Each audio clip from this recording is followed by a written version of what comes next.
Donc bonjour à tous et bienvenue dans cette nouvelle petite capsule vidéo où on va aborder ensemble le sujet des fêtes de famille. Donc quand je vous parle des fêtes de famille, des fêtes de Noël, tout de suite j'imagine que vous avez en tête les réjouissances d'être ensemble, les yeux des enfants qui pétillent. Alors il y a tout ça, c'est certain, mais derrière cette petite image idyllique de Noël, il y a aussi beaucoup de stress qui se joue. Pourquoi? Parce que finalement, pendant ces fêtes de famille, chacun d'entre nous retombe un petit peu en enfance. C'est-à-dire qu'on va retomber dans les schémas familiaux, dans les jeux de place, dans la fratrie qui se joue, dans les relations avec nos parents.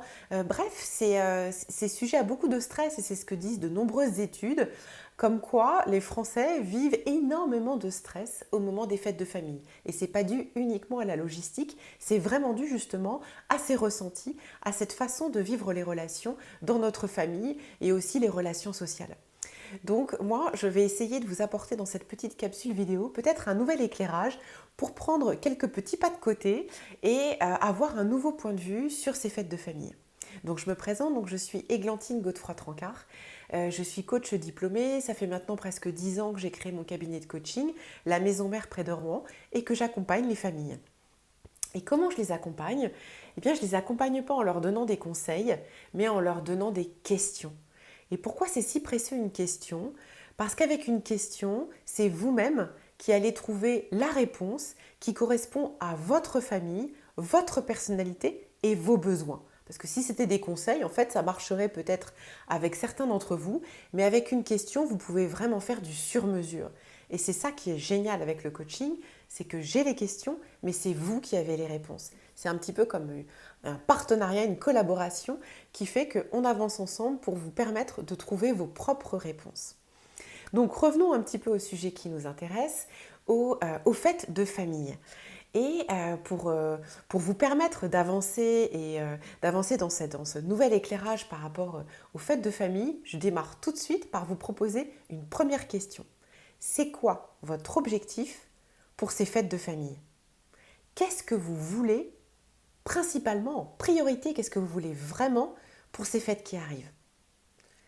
Vous voyez, c'est finalement une question tellement simple, mais qui n'est pas du tout évidente à répondre comme ça. Donc n'hésitez pas justement à mettre cette petite vidéo sur pause et à y répondre, pourquoi pas par écrit, parce que c'est tellement intéressant et précieux de se poser ces questions-là. Bah oui, si déjà on veut un Noël réussi, il faut déjà savoir ce qu'on veut pour que ce Noël soit réussi.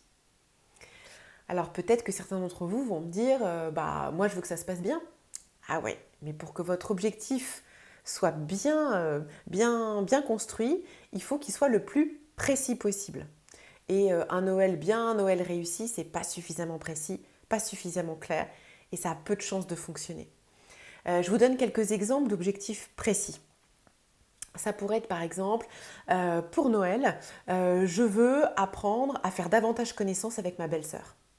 Là, vous voyez, c'est un objectif qui dépend de moi, qui va être axé et focus sur une personne, sur une relation, et qui est donc très précis, très clarifié, très clair. Donc, ça a toutes les chances pour que vous puissiez aboutir à cet objectif. Un autre exemple, ça pourrait être, ok, pour ce Noël-là, je veux faire en sorte de planifier toutes les courses de Noël pour que les cadeaux soient finis 15 jours avant. Parce que moi, je suis toujours claquée le jour J. Et là, pour ce Noël-là, je vais faire en sorte que tous les cadeaux soient finis 15 jours avant. Objectif clair, précis. Vous voyez, c'est vraiment des objectifs qui dépendent de vous. Parce que ce qui se passe aussi, c'est que parfois, on va poser des objectifs qui ne dépendent pas de nous. Comme par exemple, pour ce Noël-là, j'ai envie que mes parents s'entendent bien. Bah, ouais, mais vos parents qui s'entendent bien, vous n'avez pas de pouvoir sur la situation. Ça ne dépend pas de vous. Et c'est pour ça que l'objectif est compliqué à atteindre. Donc, un objectif clair, précis, réaliste aussi, parce qu'il ne s'agit pas de viser la lune, parce que si vous visez un objectif comme vous entendre avec votre frère avec qui vous ne vous êtes jamais entendu de votre vie, ça va être compliqué. Vous pouvez par exemple poser comme objectif, ok, je veux avoir au moins une discussion qui se passe bien avec mon frère, déjà ce sera top. Visez réaliste. Plus vous serez réaliste, plus ça aura de chances d'être gagnant. Donc réaliste, objectifs, réalistes, clairs et qui dépendent de vous. Et pour que cet objectif aussi ait toutes les chances d'y arriver, ce serait déjà d'en déterminer justement un seul. Parce que qu'est-ce qui se passe quand on a une envie folle de réussir son Noël? On va poser toute une série d'objectifs. Non, si on veut que ça marche, c'est important de prioriser. Donc un seul objectif. À la rigueur, voilà, si vous voulez en rajouter quelques autres, mais vraiment déjà en clarifier un, ce sera super. Parce que nous, qu'est-ce qu'on veut? On voudrait, et c'est pour ça que généralement ça capote à Noël et qu'on arrive sur les rotules, c'est qu'on veut que ça se passe bien, on veut préparer le super repas qu'on a vu dans le magazine de chef, on veut recevoir tout le monde à dormir et que tout le monde s'entende bien, on veut faire des cadeaux personnalisés pour chacun, on veut. Bah ouais. Mais on n'est pas des Superman ou Superwoman. Non, on a des limites. Notre batterie on peut pas la remplir à l'infini. Elle se décharge aussi. Et il s'agit de faire des choix. Donc voilà, si à chaque fois vous voulez organiser le repas, recevoir, ok. Mais c'est vous dire, ok, sur quels éléments je vais pouvoir aussi bouger pour pouvoir, ce Noël-là, en profiter. Et si par exemple vous organisez tout le repas à chaque fois et vous sentez que c'est trop, c'est aussi diminuer aussi les objectifs pour qu'ils soient vraiment réalisables et atteignables. Ok, je fais tout le repas, mais à chaque fois c'est trop. Est-ce que je me fais aider et je fais appel à un traiteur?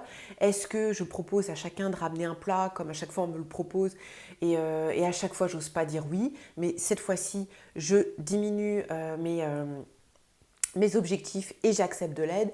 Vous voyez, c'est aussi limiter ce que l'on veut pour se permettre d'obtenir ce que l'on veut vraiment. Donc voilà, donc on résume, donc ça va être de poser un objectif sur ce que vous voulez vraiment, un objectif qui soit clair et qui soit réalisable.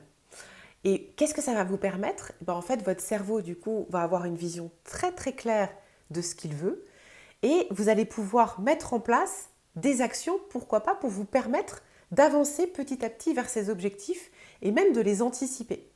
Si on reprend l'exemple que je vous donnais tout à l'heure de je veux apprendre à mieux faire connaissance avec ma belle-sœur, ça pourrait être par exemple, ok, qu'est-ce que je peux faire concrètement pour nourrir cet objectif-là? Tiens, je sais qu'elle arrive en train, et je vais proposer d'aller la chercher au train. Comme ça, on aura au moins le trajet du retour pour faire connaissance toutes les deux. On aura ce petit moment toutes les deux pour faire connaissance tranquillement dans l'intimité. Ça pourrait être aussi, vu que c'est moi qui suis responsable du placement à table, je vais la mettre en face de moi. Comme ça, on pourra discuter.